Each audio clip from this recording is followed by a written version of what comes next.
বাবার ছেলে বাসের টিকিট কেটে বাস কাউন্টারে আসলো। আর বাস কাউন্টারে এসে বাবার ছেলে এই বেঞ্চে বসবে, তখন ছেলেকে আগে বেঞ্চে বসালো। আর তারপরে বাবা বসলো। বাবা বসেই পকেট থেকে একটা বিস্কুট বের করে নিচ্ছে। আর বিস্কুটটা বের করে বেঞ্চে ভালোভাবে বাবা বসে নিল।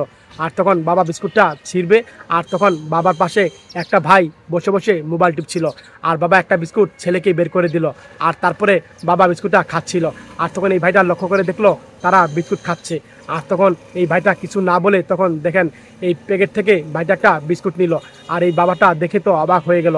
আর তখন বাবাটা মনে মনে ভাবলো আর বলল যে ঠিক আছে, খাক খাক। আর তখন ছেলেকে আরেকটা বিস্কুট দিল। আর তখন বাবা আরেকটা বিস্কুট খাওয়া শুরু করলো। আর তখন এই ভাইটা বসে খাচ্ছিল, আরেকটা বিস্কুট নিল। আর তখন এই বাবাটা দেখছে আর অবাক হচ্ছে যে আমার বিস্কুট খাচ্ছে না বলে। আর তখন কিছু বলছে না। আর তখন দেখেন দুটা বিস্কুট আছে। আর দুটা বিস্কুট নিয়ে তখন হাতে নিল।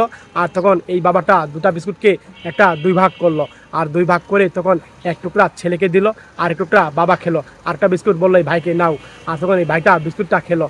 আর তখন কিছুক্ষণ পর দেখতে পেলো বাবার ছেলের গাড়ি এসে পড়েছে। আর তখন বলল এই গাড়ি এসেছে। আর তখন তারা দৌড়ে গাড়ির কাছে যাচ্ছিল।